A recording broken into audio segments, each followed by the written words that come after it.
Obesity or being overweight has been linked to a lot of diseases, and one of them is metabolic disorders, which includes being insulin resistant. This is one of the main reasons that people develop type 2 diabetes, uncontrolled insulin or insensitivity to insulin. My name is Lilian Mumina. I am a clinical nutritionist, and in today's video we are going to talk about weight management in people living with diabetes. Stick around until the end because we'll be discussing tips on how to ensure that you effectively lose the weight in a healthy and sustainable manner. Shedding off the extra kilos has been shown to have very positive results in people with type 2 diabetes. It has been shown to reduce the blood sugars. The second reason as to why you need to lose the extra kilos is because it helps in improving mobility and movement and reducing the degenerative disorders. You are 2 times at risk of developing mobility issues if you are diabetic. The other reason, you prevent or reduce the occurrence of the complications that are associated with diabetes, like having cardiovascular diseases like stroke, thrombosis, atherosclerosis, hypertension. The next thing is to reduce disease progression. You don't have to get to the chronic stages of being diabetic if you learn to control your weight and you control your diet. Apart from that, it has also been shown to improve the quality of life and definitely the lifespan. Who doesn't want to live longer? Remember that I am talking about the intentional planned weight loss for someone who is obese or someone who intentionally wants to lose the weight and they are diabetic. Not for people who have lost the weight unintentionally or uncontrollably when they are diabetic. No, that is not beneficial. You need to go to hospital and have your sugars assessed, have your drugs assessed, and have your therapies readjusted, because it means that you're starving at cellular levels. You are at risk of all the complications that are associated with diabetes, and you need to get checked as soon as possible, not to scare you though. Without further ado, let's get into how you can easily lose weight if you are diabetic in a healthy and sustainable manner. The first thing that you need to do is have realistic goals. You know, the problem that we have as humans is that when you want something, you want it now. We are so impatient with ourselves. We are so impatient with everything that you're doing. When you plan for weight loss, you're not going to plan for weight loss in a week or in a month or in 2. Have realistic weekly goals, monthly goals. Have realistic quarterly and biannually or even annually. Don't be in a rush. Remember that it is easy to lose the weight, but sustaining it is where the big work is. The body will try to make sure that it fights off all the processes, procedures, and all these mechanisms that you've put in place to try and lose the weight. That's the first thing that you need to understand. The second thing that you need to do is be physically active. Yes, going to the gym, walking or running, work on building muscles. Some of the advantages of being physically active and you are diabetic is, first, you will have more space to store the sugars. In the body, sugars or glucose is stored in the liver or the muscles. When these places are full, it will suspend in the blood. So when you expand your muscles by being physically active, engaging in physical activities, lifting weights, you're going to create more room for the absorption of the glucose, and this will help in reducing the blood glucose, and that is what we want. The second thing is exercise improves sleep and mood. It is very necessary. Diabetics usually have a lot of stressors. If you're a newly diagnosed diabetic, you cannot avoid the overwhelming questions why you're human and you're expected to have them. Exercise is one of the ways of helping you keep your mind busy. It helps in releasing of the good feel hormones so that you feel energized, and apart from that, you will sleep better, because again, diabetics usually have a lot of sleep apnea. Basically, the snoring. This is a condition that is common in more than 70% of people with diabetes. Being physically active improves how oxygen is being delivered to your cells, to your organs, and to your systems, and this will improve how you're breathing, and it will reduce those kungorota, those snoring sessions. The next thing that exercise does,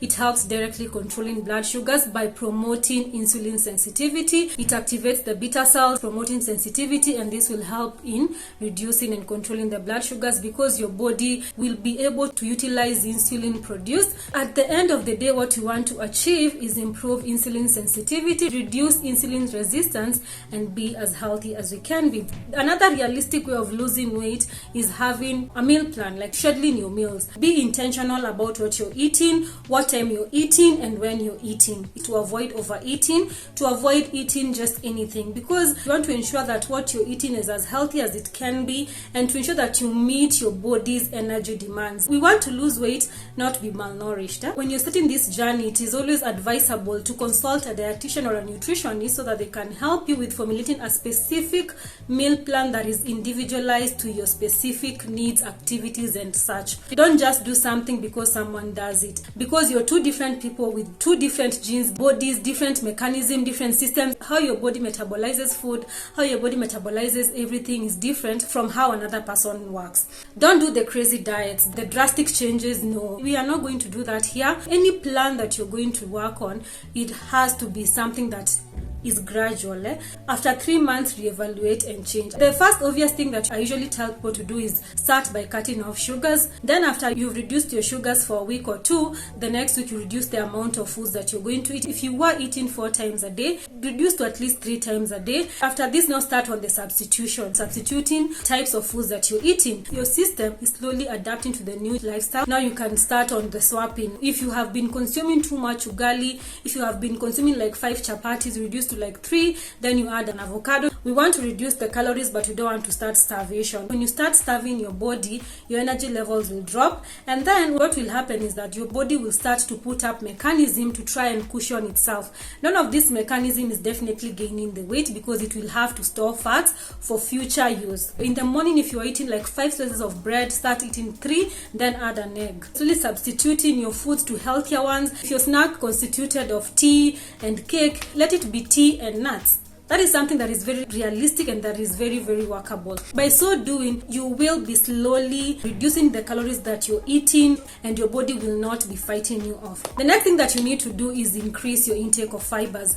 If you have watched any of my other videos, by now you understand the importance of taking up fibers, but I will still link the video on dietary adjustments of controlling diabetes here so that you can have a look. Fiber is great because it improves metabolism, glucose metabolism, it reduces blood sugars, it helps in improving satiety. This means that you will be eating lesser foods and you'll still be getting full. If you can, ensure that you take the foods as whole as they can be. Avoid processed food because they are full of calories, they are deficient of nutrients, they are very bad for inflammation, and this leads to cellular damage. You will be exposed to more complications and you already have the diabetes. Taking up fiber is very beneficial. It also improves gut functionality. You're going to take up more vitamins, you're going to take up more minerals, and try as much as you can to take organic fibers, the most natural occurring fibers. Soon we will be talking about GMOs and organic foods in our country because it has been passed by the government. That's a story for another day. Stick around for that. I'll share my thoughts on that in another video.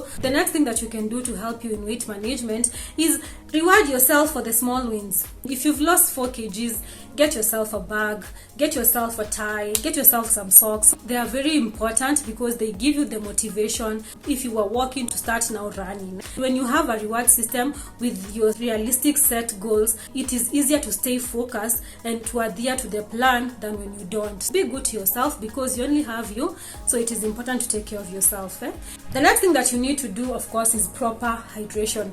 Taking water. Water is very important. Apart from the benefits of water such as toxin elimination, metabolic functions and such, water is great for people trying to lose weight. First, it will help in replacing fluid losses that have been lost due to diabetes. Secondly, water directly reduces the amount of food that you're going to eat in a sitting. We avoid taking up water when you're eating or immediately before and after meals because we want to maintain our stomach acids as they are. We don't want to dilute things down there. You can always add some vitamin C in your water. Chia seeds, you can always add something like wheatgrass, lemon slices to your water, hibiscus, because you'll be getting other phytonutrients that are going to help in controlling the blood sugar better. You can take up moringa with your water. Just make sure that you're taking up fluids all throughout the day to avoid over consuming. Most of the time, people usually eat when they are thirsty and not when they are hungry. So before you eat, eliminate the possibility of thirst by drinking water or taking up some healthy fluids. What you're going to avoid is carbonated drinks like the sodas, the sweetened drinks, juices, sweetened milk, sweetened teas. We are going to avoid sugars because it goes without saying you're diabetic. It is wise for you to control blood sugars. So the next thing that you need to do is watch this video whereby I talked about the dietary adjustments to controlling diabetes, and let's meet there. And please don't forget to give this video a like so that it can spread to others and you will be supporting my channel to grow. And also don't forget to subscribe if you have not done so, and let's meet on the next one. Thanks for watching. Bye.